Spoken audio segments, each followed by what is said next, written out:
Benvenuti. La puntata di oggi è dedicata a un argomento che da secoli fa discutere scienziati e filosofi, il tempo. Misurare il tempo per tutti noi è un'esperienza quotidiana, per esempio quando guardiamo l'orologio, fissiamo un appuntamento, oppure cerchiamo di prevedere quante ore durerà un viaggio. Ma le cose non sono così semplici. Quando si tratta di definire esattamente che cos'è il tempo, cominciano le difficoltà. Le cose si sono ulteriormente complicate all'inizio del Novecento, quando Albert Einstein, con la teoria della relatività, ha mostrato che due osservatori che viaggiano a velocità diverse percepiscono il reciproco tempo in modo differente.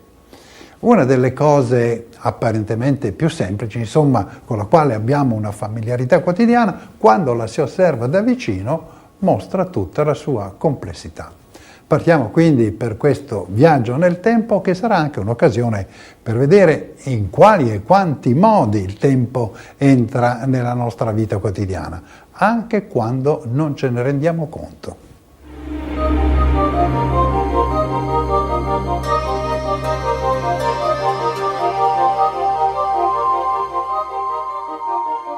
Un mondo fuori dal tempo.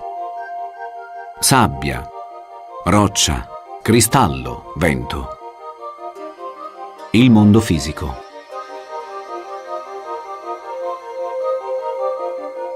Nulla nel mondo fisico ricorda il passato. Nulla nel mondo fisico anticipa il futuro. Come vola il tempo? Quando ci si diverte. Di tanto in tanto. Che ora è? Tempo universale, ore 6, 17 minuti e 25 secondi. Il tempo, che cos'è? Sant'Agostino ha scritto: che cos'è dunque il tempo? Se nessuno me lo chiede, lo so. Ma se voglio spiegarlo a qualcuno, non lo so. Esiste un tempo che viene percepito e un tempo che la scienza può misurare. Il tempo ha avuto un inizio, una domanda molto antica, a dire il vero. Come si fa ad immaginare un mondo prima che il tempo iniziasse?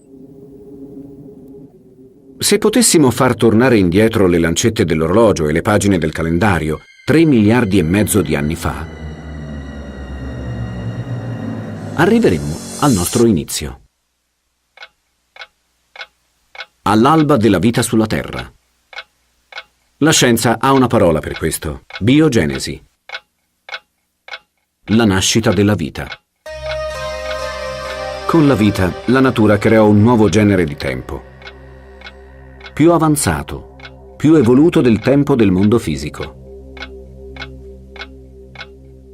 La memoria e l'aspettativa rappresentano un grande vantaggio. La memoria e l'aspettativa hanno dato vita al concetto di passato e di futuro. Facciamo un salto in avanti di 3 miliardi e mezzo di anni. L'umanità regna sulla Terra. L'umanità è legata alle lancette dell'orologio. Utilizziamo il tempo per misurare il movimento. Utilizziamo il movimento per misurare il tempo. Un orologio misura il tempo, ma il tempo esiste senza gli orologi.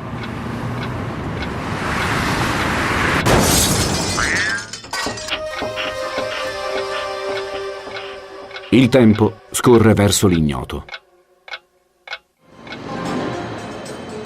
La maggior parte di noi, quando pensa al tempo, lo fa con qualche esitazione. Il tempo è qualcosa di immediatamente familiare e anche estraneo. La maggior parte di noi non pensa al tempo, ad eccezione di quando è in ritardo, e cioè quasi sempre. In fisica lo spazio viene rappresentato in 3 dimensioni. Il tempo viene rappresentato come la 4ª dimensione. Per descrivere il tempo spesso ci viene chiesto di pensare a degli oggetti in movimento. Ad esempio, qualcuno ha paragonato il tempo al cavo che traina i caratteristici tram di San Francisco. Il tram si aggancia a qualcosa che è nascosto, qualcosa che non vediamo. Qualcosa che in una certa misura è misterioso. Il tram si muove grazie a un macchinario che non conosciamo. Il cavo non lo vediamo nemmeno, ma ci porta in giro. Alla nascita siamo agganciati ad un cavo sepolto, il tempo, e alla morte usciamo dai binari e la corsa si ferma.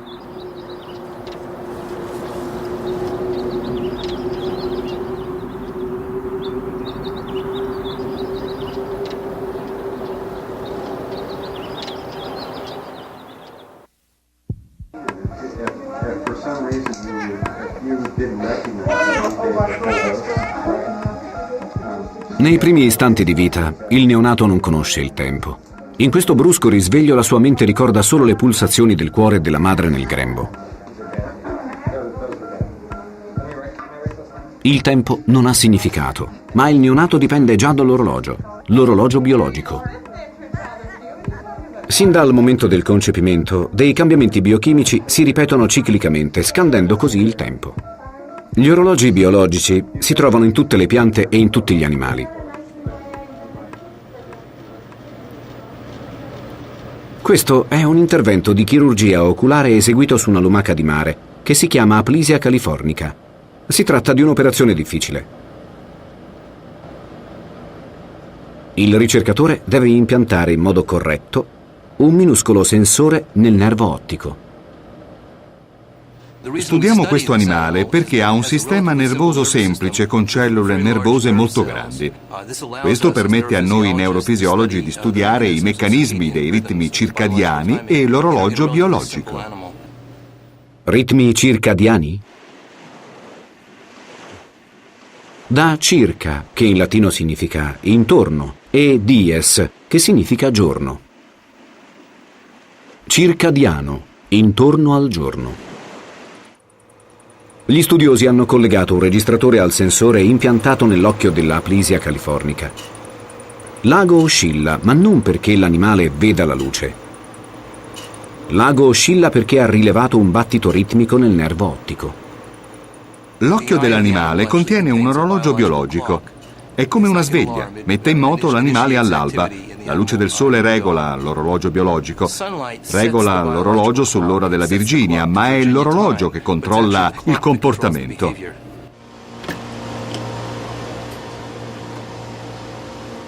Nel laboratorio di cronobiologia, i ricercatori hanno creato degli strani ibridi per indagare sulla chimica degli orologi biologici. I ricercatori hanno estratto gli elementi del DNA responsabili della luminescenza nelle lucciole e li hanno uniti ai geni di alcuni comuni vegetali. Ora il DNA di un insetto controlla le cellule di una pianta. Risultato? Una pianta che risplende nell'oscurità. L'ideale per i giardinieri insonni. Qui comunque è in corso una ricerca scientifica seria. Questo esperimento ci consente di studiare l'interno delle cellule di queste piante. Ma non le distruggiamo per misurare le funzioni biologiche. Ci limitiamo a misurare la luce che emettono. Così possiamo capire come queste piante crescono, si dividono e si sviluppano, senza interferire con i loro tessuti. Le videocamere ad alta sensibilità possono individuare il bagliore che i nostri occhi non riescono a cogliere. La pianta si accende e si spegne durante la giornata. Quando le cellule della pianta sono attive, il gene della lucciola entra in azione e le foglie risplendono. Quando la pianta riposa, la luce delle foglie si affievolisce. Il livello della luce dice ai ricercatori se la pianta è sveglia o dorme. La luce del sole si alterna ciclicamente al buio.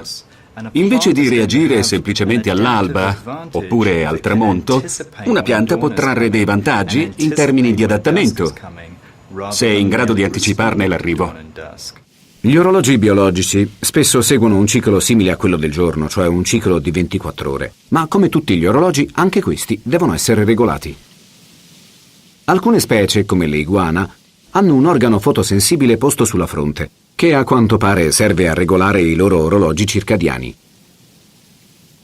Questo animale ha un occhio parietale, un terzo occhio sull'apice del cranio, come tante lucertole.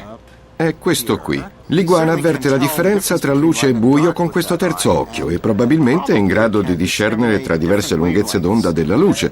Può distinguere le lunghezze d'onda brevi da quelle lunghe, il violetto dal rosso. Anche gli esseri umani hanno degli orologi biologici, sistemi di misurazione del tempo molto complessi che contribuiscono a stabilire come viviamo le nostre giornate. Io sono un tipo mattiniero. Vado a letto tardi e mi alzo tardi. Mi alzo alle 7 e vado a letto alle 11. Questo fa di me una persona che ama il giorno? Io sono un nottambulo.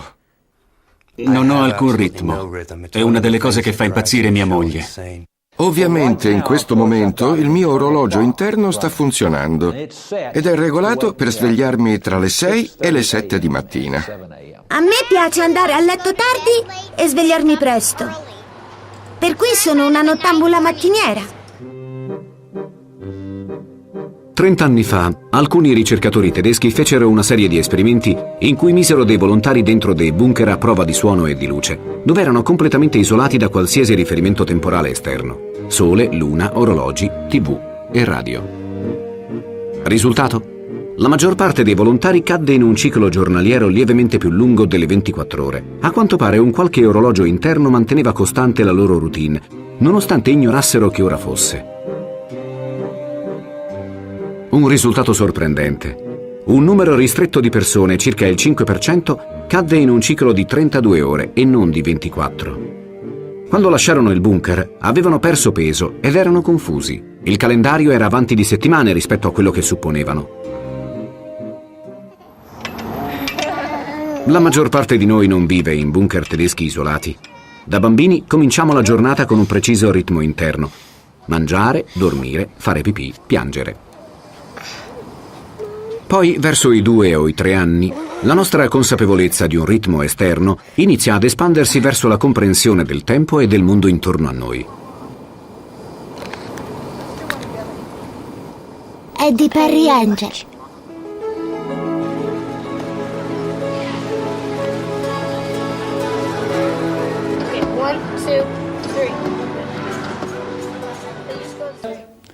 Lentamente il bambino comincia a incorporare il tempo nella sua vita quotidiana, percepisce sempre meglio il ritmo del giorno e della notte, il susseguirsi dei giorni e anche delle stagioni. Si inserisce, per così dire, in quella fondamentale dimensione del tempo che permette a tutti noi di situarci nel percorso della vita. Un percorso personale che ha dietro di sé il passato fatto di ricordi, di esperienze e di memorie, e davanti a sé un futuro fatto di progetti, di previsioni e anche di speranze. Il tempo, insomma, avvolge tutti noi come un mantello. È questo legame con il passato e con il futuro che incide profondamente sulla nostra identità, in quanto il passato ci ha plasmati, ci ha costruiti, e il futuro rappresenta le nostre aspirazioni e quello che a nostra volta vogliamo costruire come individui, ma a un certo punto anche come membri di una società. Quando raggiungiamo l'età adulta, i nostri ritmi circadiani si sono fusi con i ritmi scanditi dalla società umana.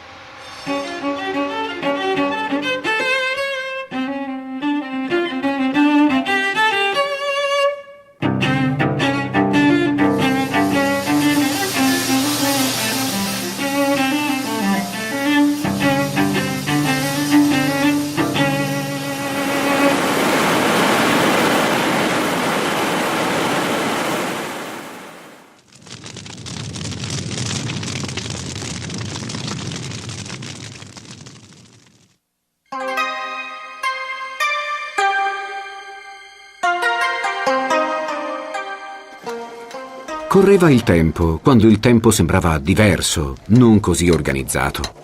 Correva il tempo quando il tempo sembrava più buono, più gentile. Nel momento in cui l'Homo sapiens diventò un essere sociale, il tempo veniva considerato ciclico: il giorno e la notte, le stagioni, la nascita e la morte. Cicli all'interno di cicli. La visione ciclica del tempo era abbastanza letterale.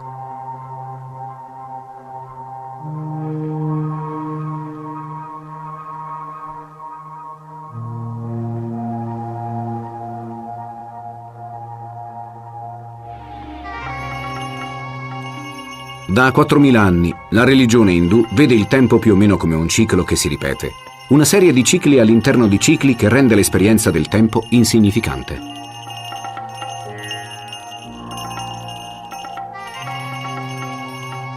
Identificando la dimensione atemporale come la realtà ultima del mondo, l'induismo riduce l'ansia creata dalla consapevolezza del tempo.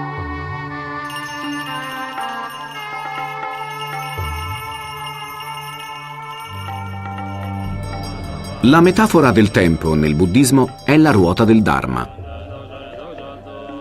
Buddha insegnava che se una persona segue il giusto sentiero, dopo molte trasmigrazioni l'anima raggiungerà il nirvana, uno stato fuori dal flusso del tempo.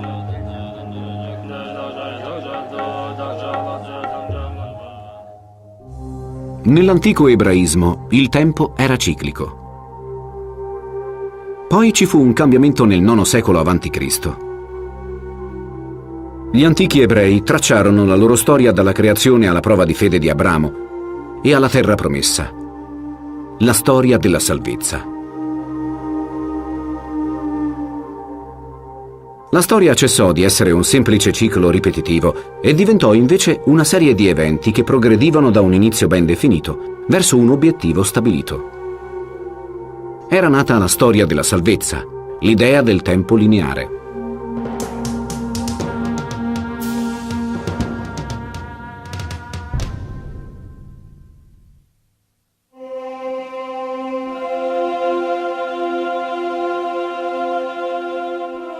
In seguito il cristianesimo adottò questa storia della salvezza come fondamento della propria dottrina. Nascita, vita, morte e resurrezione. Quindi si verificò un altro cambiamento cruciale dell'idea del tempo, innescato dal pensiero religioso. Quella che passò alla storia come la regola di San Benedetto nel cristianesimo occidentale avrebbe profondamente mutato la vita quotidiana.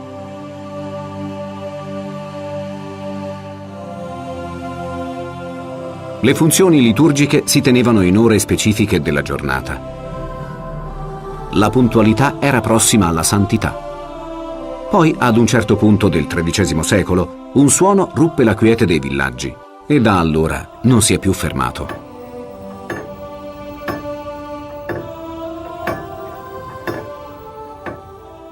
I monaci non potevano dipendere dagli eventi naturali perché le cosiddette lodi mattutine venivano recitate prima che il sole sorgesse, per cui era necessario trovare un modo per alzarsi prima dell'alba.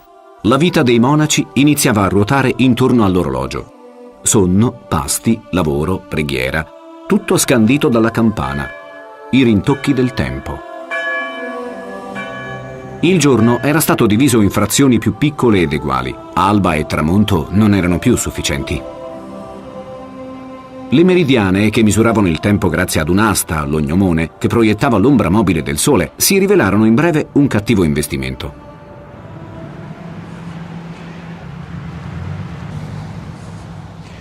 Questa è una meridiana solare che oggi è bagnata dalla pioggia. Quindi non possiamo usarla per misurare il tempo.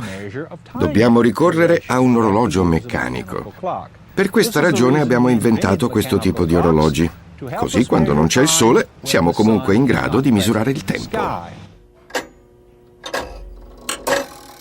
Adoro il ticchettio degli orologi.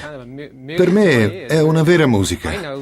So che molti non lo sopportano, perché in qualche modo ricorda che il tempo passa e non torna più. È una fortuna che John Shallcross sopporti il ticchettio, visto il lavoro che fa. Ha il compito di curare la manutenzione di tutti gli orologi del Museo del Tempo di Rockford, Stati Uniti. La sede del museo non si può definire prestigiosa, ma la collezione di orologi che custodisce lo è senz'altro.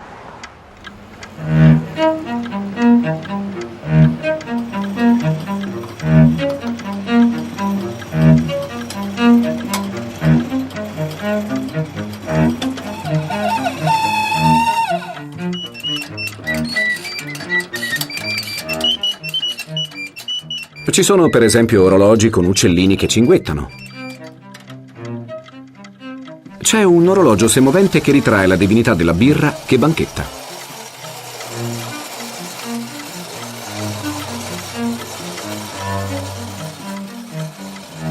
E se annusassimo attentamente l'aria che si respira nel museo, potremmo riconoscere la fragranza di un antico orologio ad incenso.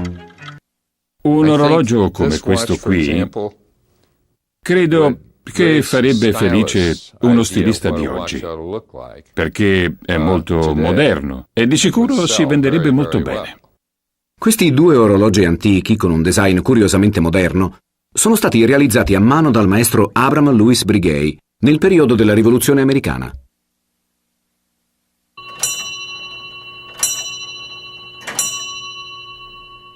Il museo custodisce una breve storia del tempo, o per essere più precisi, una storia della misurazione del tempo.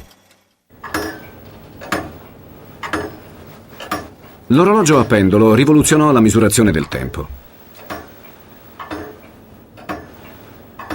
Con il peso che oscillava, descrivendo archi che si ripetevano in modo quasi perfetto, l'orologio a pendolo divise il tempo in segmenti precisi ed uguali. Nel 1656 l'astronomo olandese Christian Huygens fu il primo ad applicare un peso che oscillava in un orologio. Prima dell'orologio a pendolo, il goffo ticchettio meccanico poteva variare in modo grossolano anche di 15 minuti al giorno. Un orologio a pendolo poteva ridurre l'errore a 15 secondi al giorno. Era quello che ci voleva perché servivano strumenti di misurazione del tempo sempre più accurati. Agli inizi della rivoluzione industriale, i contadini cominciavano ad affluire nelle città europee. Ed è proprio con l'urbanizzazione che l'orologio diventa un protagonista. Nelle campagne il tempo era scandito dal sorgere del sole, dal tramonto, dal gallo o dalle campane della chiesa, ma in città una più precisa scansione del tempo diventa un'esigenza determinante per organizzare in modo efficace le attività quotidiane. Orari quindi per aprire e chiudere i mercati, orari per le fabbriche, orari di lavoro per gli uffici, orari per le udienze o per la consegna delle merci. Insomma, tutto il meccanismo può funzionare se gli ingranaggi si muovono in modo coordinato, in città dove tra l'altro si affollano tante persone in pochi spazi. E quindi è l'inizio dell'era dell'orologio, che trova applicazioni in ogni campo, persino in quello sorprendente dell'esplorazione dei mari. Con l'avvento di orologi sempre più accurati, alcuni esploratori iniziarono a sperare che la misurazione del tempo potesse migliorare la navigazione in alto mare.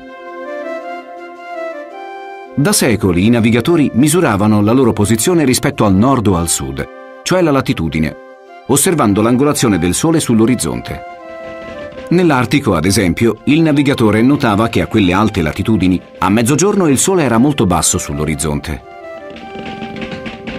Ma per capire in che punto della calotta polare era bloccato, cioè la longitudine est o ovest, il navigatore aveva bisogno di un orologio accurato.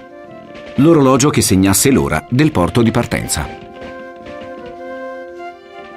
I just checked the sun's position and found out that it's 12 o'clock here. By this watch I've carried ever since we left England a month ago, it's 9 o'clock in Greenwich. So, our position is 3 hours or 45 degrees east of Greenwich. Where does that put us? In Baghdad, sir. Baghdad?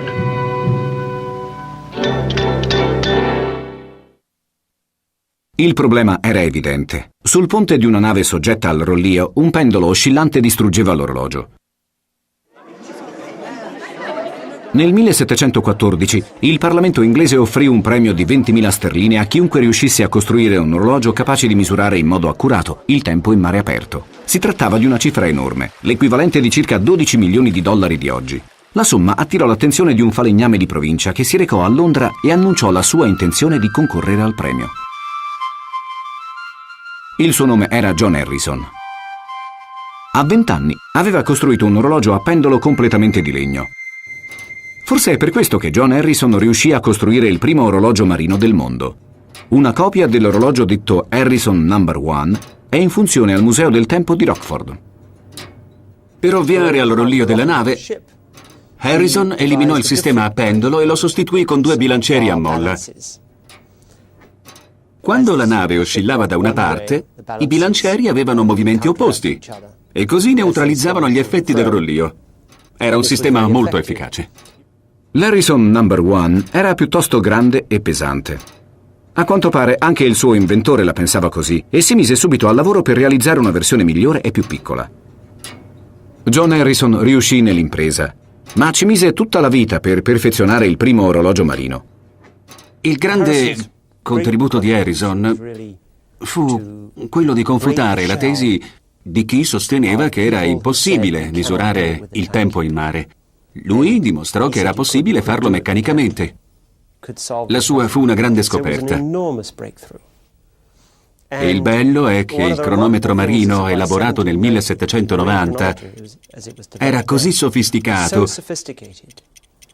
che il progetto di base rimase quasi inalterato fino alla Seconda Guerra Mondiale. I passi avanti nella navigazione aiutarono le potenze europee a diffondere la rivoluzione industriale. Tutti a bordo! Era iniziata l'era del vapore e molti paesi distanti vennero collegati da arterie di ferro che li misero così in comunicazione fra loro. All'inizio villaggi e cittadine lungo i binari continuarono a misurare il tempo, ognuno a modo proprio. Potevano essere le 2:30 in un posto e mezzogiorno poco più avanti sulla stessa linea. Purtroppo il fatto che gli abitanti del luogo continuassero a regolarsi sul proprio tempo misurato male rendeva i viaggi in treno molto pericolosi e potevano a volte verificarsi dei veri e propri disastri. Gli orari andavano sincronizzati a dovere. Nacque un concetto nuovo, molto importante in paesi enormi come gli Stati Uniti, il fuso orario. Per i dirigenti centrali delle ferrovie le ore erano importanti, ma i minuti erano cruciali. Con i nuovi fusi orari ci si poteva sincronizzare con molta precisione, a prescindere da quale zona di fuso si trovassero. I nuovi processi industriali esigevano disciplina e sincronizzazione.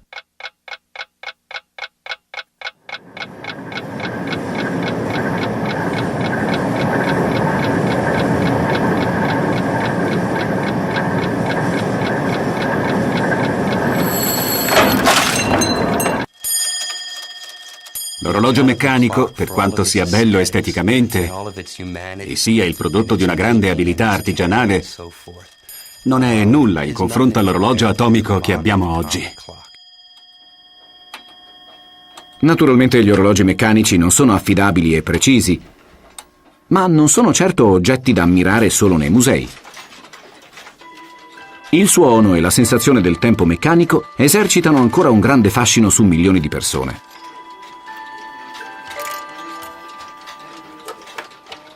In piccoli laboratori, sparsi in tutto il mondo, gli orologiai come Leland Smith si rifiutano di lasciar morire un'arte.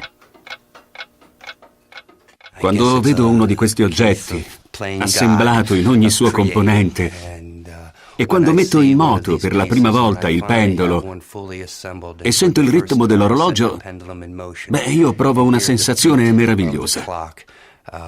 Quell'ordine che non vedo nel mondo, per me si manifesta all'interno del meccanismo di un orologio.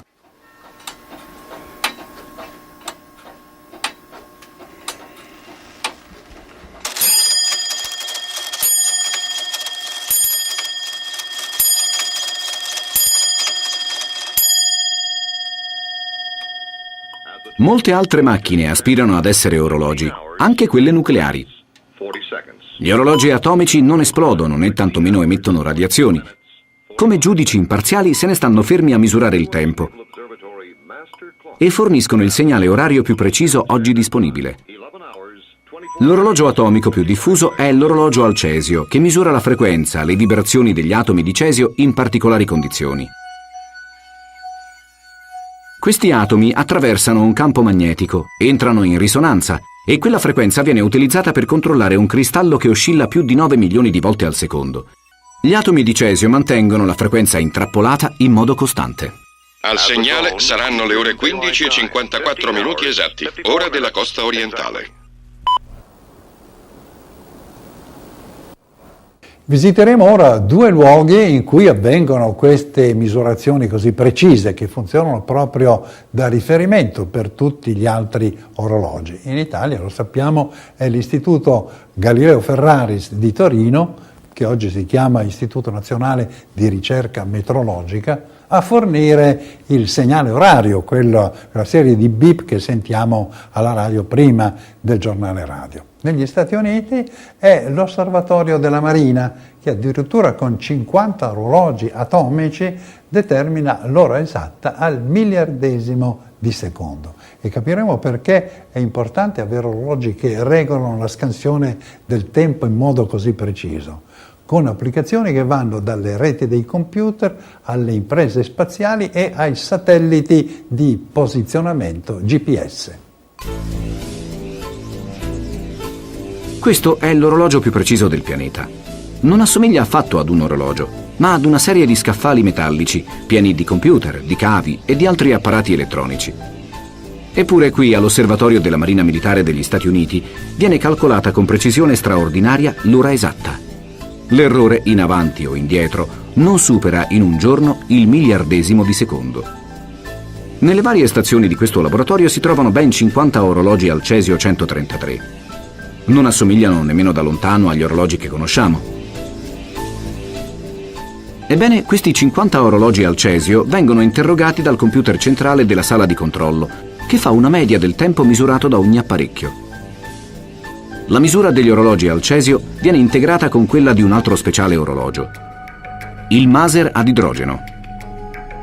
Si arriva così all'errore massimo di un miliardesimo di secondo in avanti o indietro nelle 24 ore. In Italia, all'Istituto Galileo Ferraris di Torino, che oggi si chiama Istituto Nazionale di Ricerca Metrologica, lo stesso procedimento viene effettuato con 6 orologi al cesio e 3 maser all'idrogeno. Queste sono le sale dove viene prodotta l'ora esatta italiana.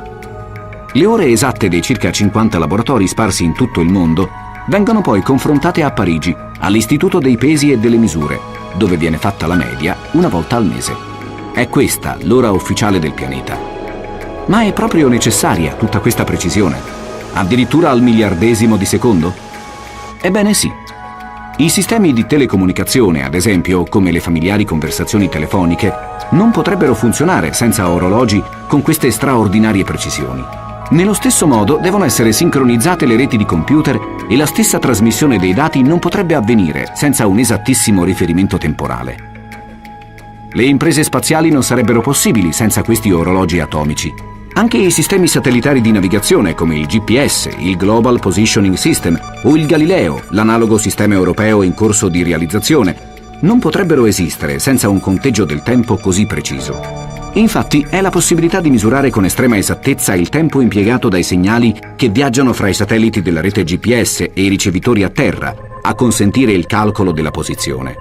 E l'errore del miliardesimo di secondo dell'ora esatta si traduce in questo caso in un errore di 30 centimetri nella stima della posizione.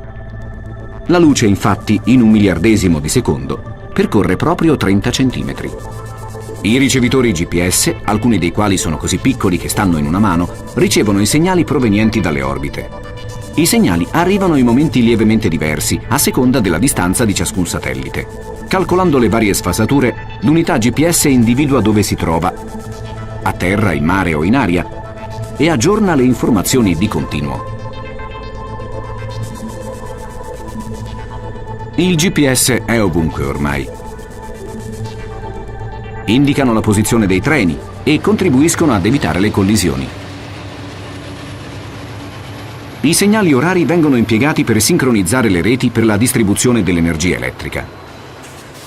Le auto di oggi sono dotate di navigatori GPS che parlano ed aiutano a non perdersi. Riuscirà il navigatore GPS a superare l'esame più difficile?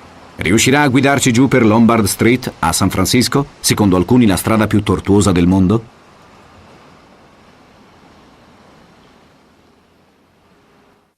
Vediamo la nostra icona su questa mappa digitale. È questo software che ci sta guidando e viene aggiornato ogni 2 secondi. L'unità GPS si accorge di quando l'auto affronta i vari tornanti, anche se ogni tanto gli edifici più alti interferiscono sul segnale del satellite. Un tempismo accurato, fino al miliardesimo di secondo, ci aiuta a capire a che punto siamo della vecchia strada di mattoni rossi.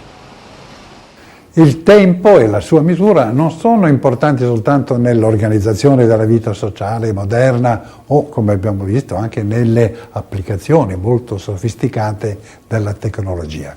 La misura del tempo è anche alla base di una delle espressioni culturali più profonde e universali della storia umana, la musica. La musica impegna la mente umana nel rapporto più complesso con il tempo. La creazione della musica sembra scaturire dal profondo del nostro essere. Allora, la sentite? Sentite la tensione? Se ascoltate il pianoforte da solo... Jonathan Kramer insegna musica alla Columbia University e ha scritto più di un saggio sul ruolo centrale del tempo nella musica. Il tempo è movimento, il tempo è variazione, la musica è movimento e variazione. E quando la musica ha un forte senso del ritmo, la gente lo segue. 1, 2, 3, 4, 1, 2, 3, 4. Il ciclico ritorno all'1 segna un intervallo di tempo che si ripete più volte. A questo reagiamo in modo fisico. Se assistiamo ad un concerto rock o folk, noteremo che spesso le persone battono le mani.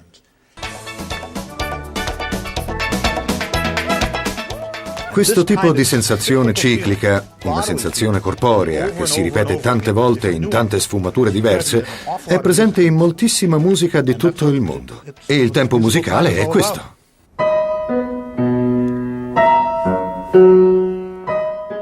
Il professor Kramer dice che le variazioni di tempo aggiungono un elemento umano essenziale all'esecuzione della musica.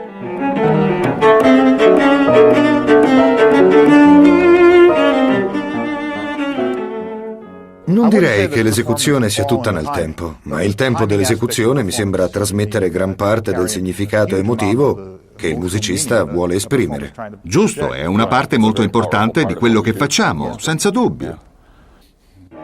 Un violoncellista può suonare un assolo di Bach in tanti modi, solo variando il tempo.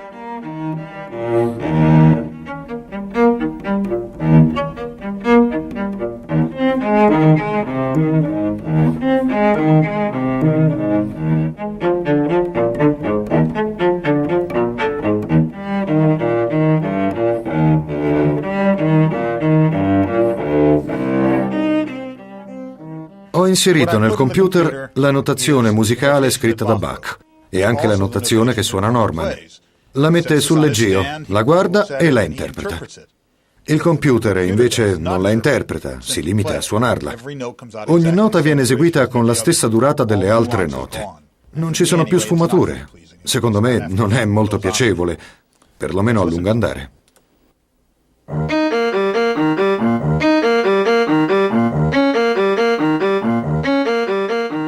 Nella storia del computer, riuscire a far suonare ad una macchina un brano musicale così è un grande risultato. Ma ora che ci siamo abituati, ne vediamo i limiti, ne sentiamo i limiti.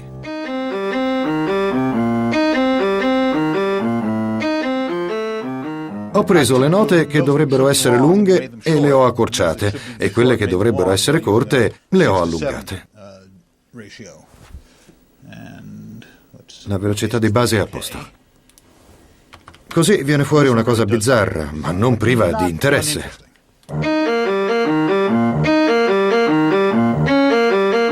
Non mi esalta questa musica, ma è già più ascoltabile.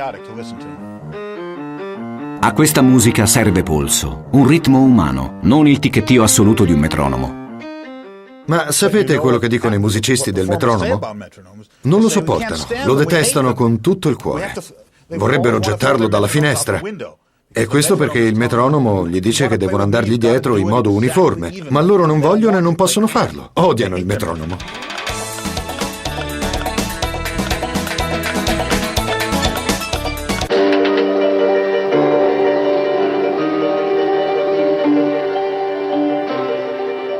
Quando gli spettatori si accomodavano ai loro posti all'inizio del Novecento per guardare le prime pellicole prodotte dalla nuova arte, il cinema, scoprivano che il tempo si espandeva e si contraeva in modi sorprendenti.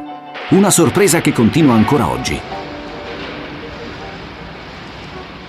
Se scattiamo un fotogramma alla volta, ad esempio uno ogni 100 ore, possiamo trasformare un evento naturale in uno spettacolo emozionante.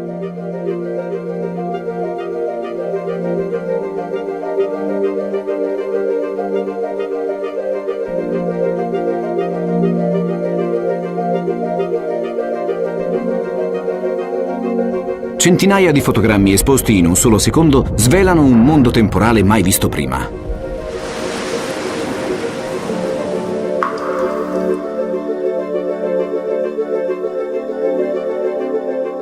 I film riescono a farci viaggiare nel tempo in tanti modi.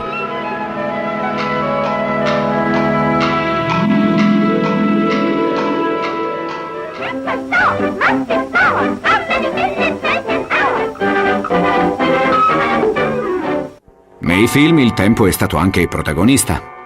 Tenere il tempo, passare il tempo, viaggiare nel tempo.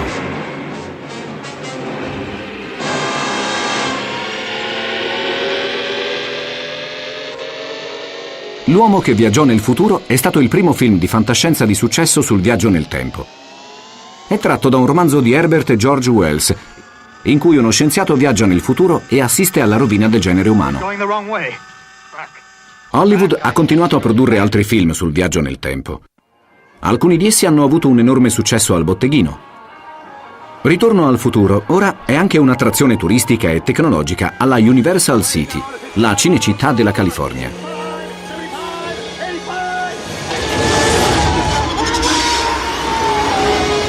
Al di là della fantascienza, quello che la fisica moderna ha scoperto sembra veramente appartenere a un universo sconcertante, dove il tempo si può dilatare e restringere quasi come un tessuto elastico e dove persino gli orologi dicono solo delle verità relative.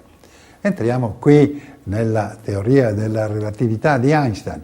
È passato poco più di un secolo da quando Albert Einstein, all'età di soli 26 anni, scrisse un famoso articolo che rivoluzionava certi concetti della fisica, mostrando quello che stava dietro a certe apparenze. In particolare che lo spazio e il tempo erano collegati tra loro in modo sotterraneo, creando quello che venne definito lo spazio-tempo. Non entreremo nella complessità di questa teoria, ma c'è un aspetto interessante che è possibile spiegare con un esempio semplice e che mostra la rivoluzione concettuale introdotta dalle teorie di Einstein. L'esempio è questo. Voi siete su un treno che viaggia a 100 km/h. Vi trovate su un vagone e lanciate in avanti una palla verso un vostro amico che sta lui pure sullo stesso vagone. Supponiamo che la palla in quel breve tratto viaggi a 30 km/h. Poiché il treno viaggia a 100 km/h nella stessa direzione, la velocità della palla sarà di 130 km/h, cioè la somma delle due velocità. Analogamente, se un aereo viaggia per esempio a 1000 km/h e getta in avanti la luce dei suoi fari, la velocità di quella luce dovrebbe aumentare di 1000 km/h, cioè dovrebbe sommare quella dell'aereo alla sua. E invece no, non la può sommare, secondo la teoria della relatività, perché la luce non può andare più veloce di 300.000 km al secondo. E da questo paradosso, ormai verificato, arrivano conseguenze sconcertanti. E l'esempio fatto nel documentario è proprio quello di un aereo che proietta in avanti la luce dei suoi fari. Ma Einstein arrivò alla conclusione che niente si muove in modo più rapido della velocità della luce, circa 300.000 km al secondo. E tutta la luce, compresa quella del jet, sta viaggiando alla stessa velocità. Bisognava far quadrare i conti. La bravura di Einstein fu quella di capire che il tempo è una specie di elastico di gomma allungabile. Il suo ritmo dipende dalla velocità con cui un orologio sta viaggiando rispetto ad un altro. Dal momento che il jet si sta muovendo così velocemente, gli orologi sull'aereo stanno andando rispetto a quelli a terra appena un po' più lenti, qualcosa nell'ordine di 1 milionesimo di secondo più lenti. Anche quando andiamo alla massima velocità possibile per l'uomo, siamo sempre delle lumache in confronto alla velocità della luce. Forse è per questo che i concetti di Einstein sono così difficili da capire. Sono completamente astratti, lontani dalle nostre capacità di percezione. 8, 7, ci siamo. 5, 4, 3, 2, 1. Accensione del booster e decollo dell'Atlantis per una missione di osservazioni del pianeta Terra. Gli astronauti viaggiano 30 volte più veloci dei piloti di jet privati. Joe Tanner ha viaggiato per oltre 7 milioni di chilometri quando ha fatto parte dell'equipaggio dello shuttle. Joe ha un fratello gemello identico, David. Dopo il volo nello spazio sono più giovane di te di ben 321 microsecondi. Ma a dire il vero, non sento tutta questa differenza. Joe e David sono esempi viventi di ciò che i fisici definiscono il paradosso dei gemelli, le bizzarre conseguenze di un rallentamento del tempo. Infatti il tempo rallenta per un viaggiatore che si avvicina alla velocità della luce, ma non per il gemello che è rimasto a terra. Per quanto veloce lo shuttle viaggi in orbita terrestre, andrà comunque ad una frazione minima della velocità della luce. Ecco perché Joe è più giovane di soli 321 microsecondi. Joe e David, come tutti noi, hanno sperimentato solo un minuscolo effetto del paradosso dei gemelli. Al di là del limite dei nostri sensi, le cose si muovono incredibilmente più veloci o incredibilmente più lente. Se Joe avesse un propulsore come si deve sotto il cofano del suo shuttle, magari riuscirebbe ad andare sempre più veloce, fino a sfiorare la velocità della luce, dirigendosi verso il centro della Via Lattea per poi tornare indietro. Sbarcando a terra dopo quello che per lui sarebbe stato un volo di 40 anni, scoprirebbe che il fratello gemello David è morto 60.000 anni prima del suo ritorno. Ragionando su questo volo potremmo dire che l'astronauta gemello ha viaggiato nel tempo verso il futuro. Viaggiare nel futuro a velocità vicine a quella della luce è relativamente semplice. Viaggiare indietro nel tempo per ora sembra del tutto impossibile, ma la teoria di Einstein non lo esclude. Se Joe Tanner nel suo Super Shuttle volesse tornare indietro nel tempo, dovrebbe individuare un buco nero. E non un buco nero qualunque, un buco nero speciale connesso ad un altro buco nero, lontano anni luce. Il tunnel nello spazio-tempo che ne risulta viene chiamato cunicolo spazio-temporale, ma nessuno ne ha mai osservato uno. Supponiamo che un cunicolo spazio-temporale pieghi sul serio il tempo e anche lo spazio. Supponiamo che gli ingegneri della NASA siano in grado di tenere aperti e collegati due cunicoli utilizzando una fonte di gravità repulsiva. Supponiamo che il Super Shuttle riesca a navigare attraverso il tunnel di collegamento. Supponiamo che trovino Elvis là fuori. Supponiamo. I cosmologi fanno davvero tante supposizioni.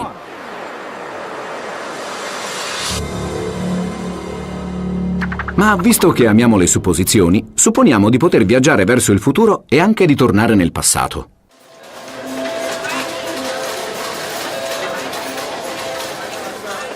Che ne dite di un casino a Las Vegas? Supponiamo di conoscere in anticipo quando la fortuna ci sorriderà.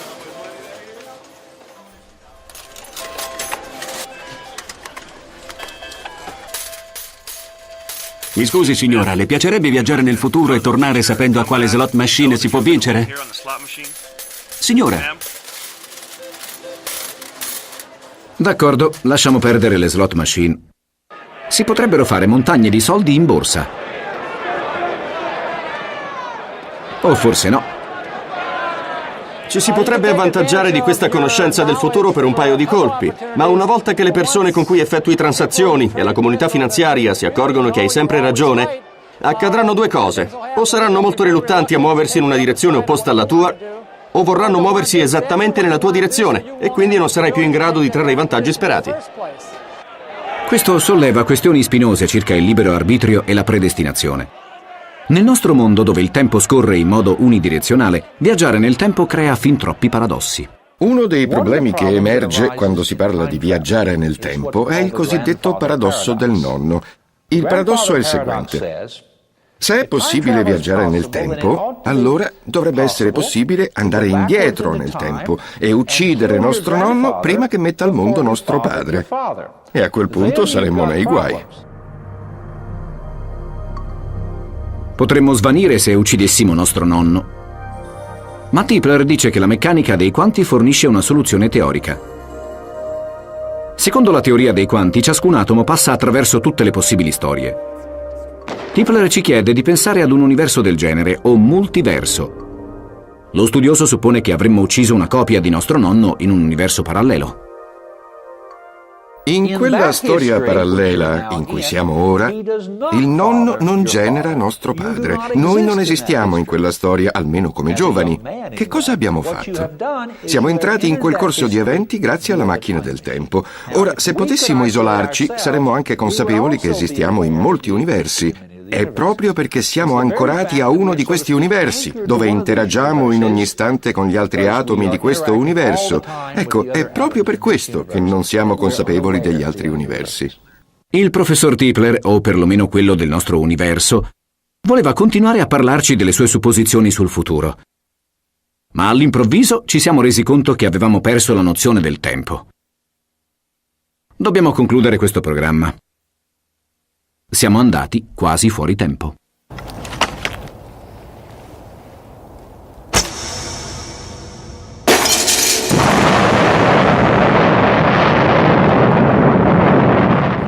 Bene, il documentario ci ha portato in una dimensione dove realtà e fantasia si sovrappongono e diventa difficile distinguere le cose vere, quelle legate all'esperienza della vita quotidiana e anche al buon senso, dalle elaborazioni teoriche che la fisica ci propone e che sfuggono alla nostra comprensione.